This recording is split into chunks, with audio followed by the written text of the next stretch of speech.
Have you ever felt like that dream career was just out of reach? Like the cost of education was this giant roadblock. Yeah, that's a fear a lot of people have. Well, today's deep dive is all about figuring out how to navigate that tricky path.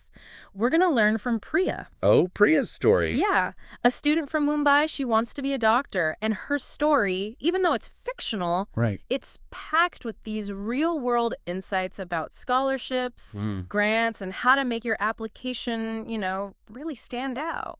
I think a lot of aspiring professionals are going to relate to Priya's story. For sure. That feeling of, how am I going to afford this, Yeah. is so common. But good news is, Yeah. there are tons of resources and strategies out there, like, to help people make those dreams happen. Exactly. And we're going to break down those strategies Yeah. using Priya's journey as our guide. I like that. So we'll unpack Yeah. her challenges, her discoveries, Yeah. all the practical tips she picks up along the way. It's interesting, how Priya, at first, she just feels so overwhelmed by that whole scholarship process. 2 months to the deadline. Yeah. Mountains of paperwork. Easy to feel lost. Totally. I remember feeling the same way applying to college. It's like, where do I even start? Exactly. And that's where understanding all the different types of scholarships comes in. Okay. Some, they're merit-based, meaning they're focused on academics, like your GPA test scores. Others are need-based. Right. They prioritize, your financial situation. Okay.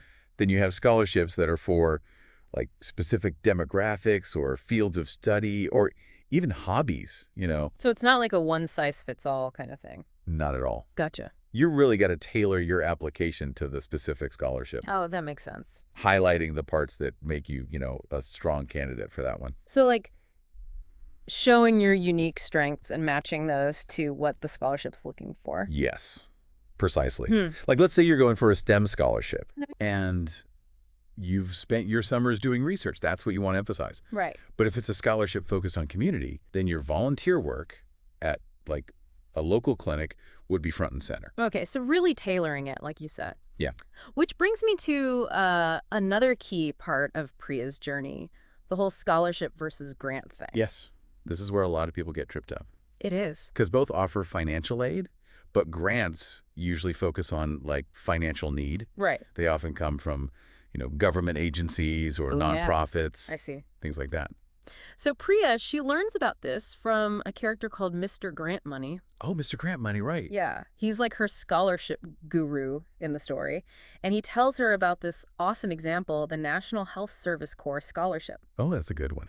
So this program covers tuition for medical students, Wow. but they commit to serving in, like, underserved communities after they graduate. That program is huge for students who want to give back Yeah. and who need the financial help. Yeah, for sure. Covers tuition, fees, Nice. even gives a monthly stipend. That's amazing. But there's the service commitment, right? Right, yeah. So you're giving back to the community in return for that support. Exactly. So it's all about finding that right fit for what you want to do and what's important to you. I agree. Now, Mr. Grant Money, he makes another point. Don't wait till the last minute to get all your application stuff together. Oh, absolutely. Starting early is key. Yeah. You need transcripts, essays, Yeah. and don't forget those letters of recommendation. Ugh, those letters. You know, right? But they're so important because someone else is talking about you, Mm-hmm. like your character and what you're good at. Yeah, it's different when it comes from, like, a teacher or a mentor. Exactly. Yeah. But you can't expect them to write one of those overnight. Definitely not. Give Well, them time, Lots of time. all the info they need Right. to write you a good one. Now, speaking of standing out, what about Priya's volunteering? Oh, right.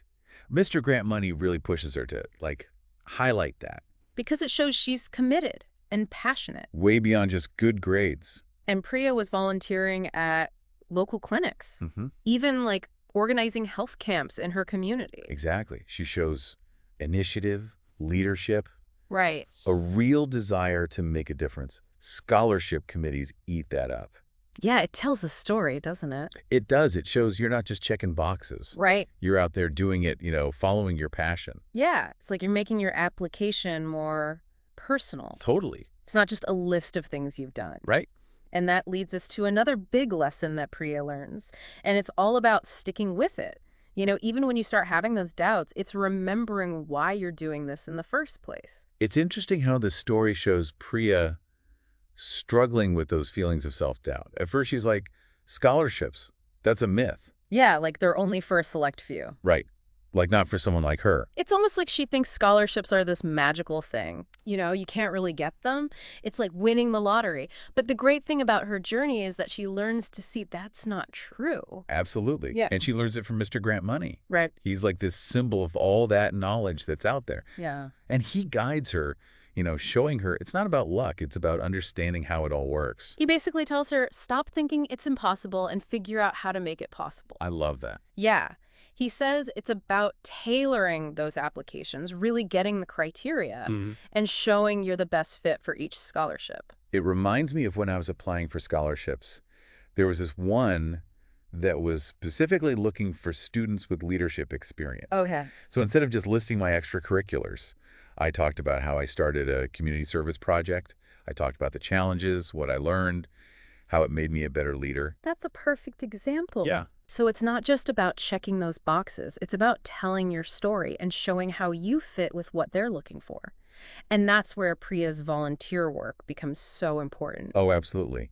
It's not just something extra on her resume. Right. It's proof that she wants to serve others, that she cares about healthcare. It shows she doesn't just want to be called doctor. Yeah. She really wants to make a difference. It goes beyond saying, I want to be a doctor. It's showing, this is why I want to be a doctor, and look what I've already done to prove it. Exactly. Yeah. And remember, the story talks about how she organized those health camps. Oh, yeah. That takes initiative, organizational skills, Right. and a real desire to help people. Yeah. Those qualities stand out in an application. They do. It adds so much depth. Yeah. And Mr. Grant Money also reminds her about those recommendation letters. Oh, right, right. And he tells her to ask professors, mentors, anyone who can talk about, who she is and what she's good at. Yeah, those letters can be so powerful because they're coming from someone else. It's one thing for you to say you're a hard worker. Right. It's another for a teacher to say it. Exactly. Yeah. And I think Mr. Grant Money's point here is to be prepared and think ahead. Oh, for sure. Don't wait till the last minute to ask for those. Give them plenty of time to write something really good.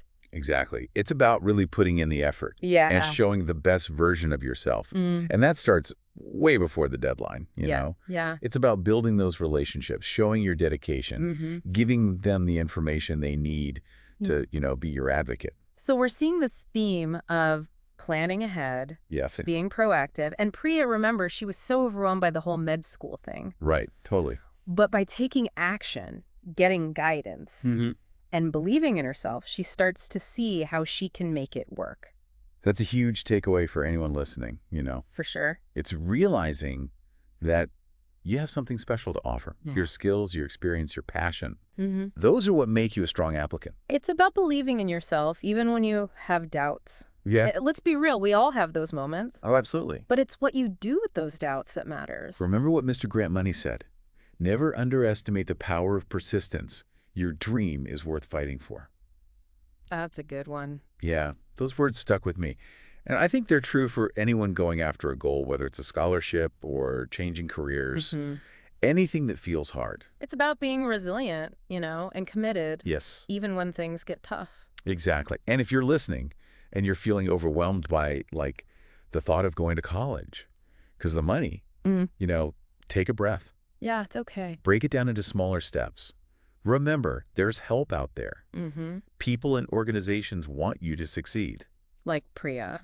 Just like Priya. Speaking of Priya, remember how she started out so doubtful? Oh, yeah. But by taking those steps, finding good advice, and believing in herself, Right. she found a way forward. That's what it's all about, right? Yeah. That belief in yourself, that willingness to do the work. And that brings us to, I think, it's time to dig into some specific types of scholarships Yeah, good idea. and grants that Priya could look at. We talked about those general categories, but let's get into, where to find these opportunities.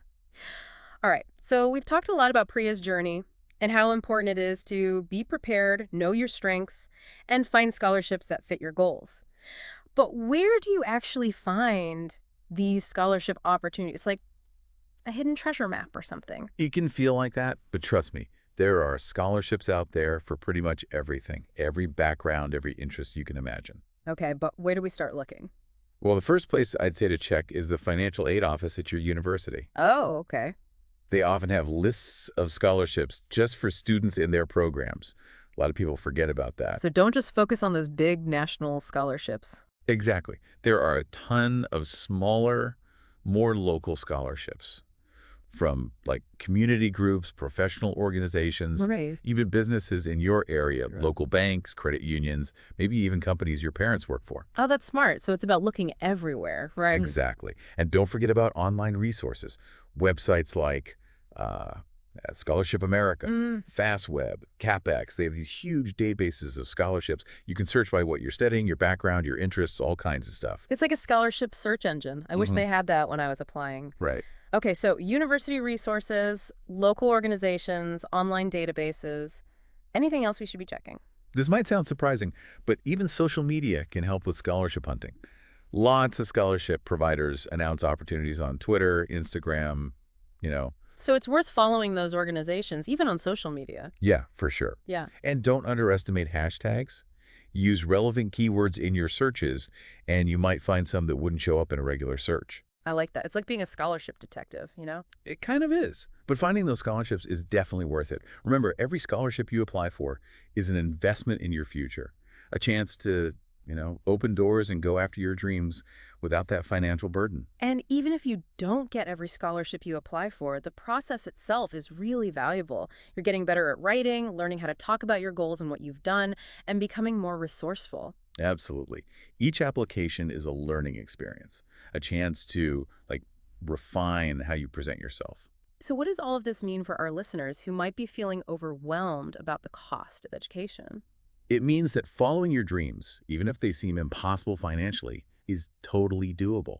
There's support out there, people and organizations that want to see you succeed.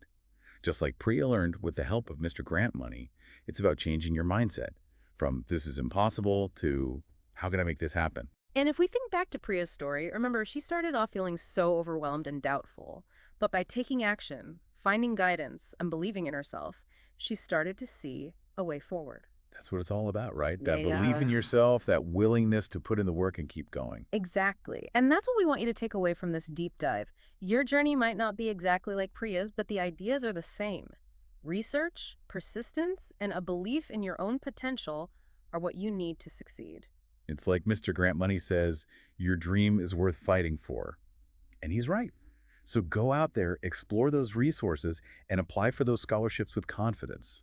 You got this. And on that inspiring note, we'll wrap up this deep dive. But we want to hear from you. What resonated with you from Priya's story? What strategies are you going to use for your own education goals?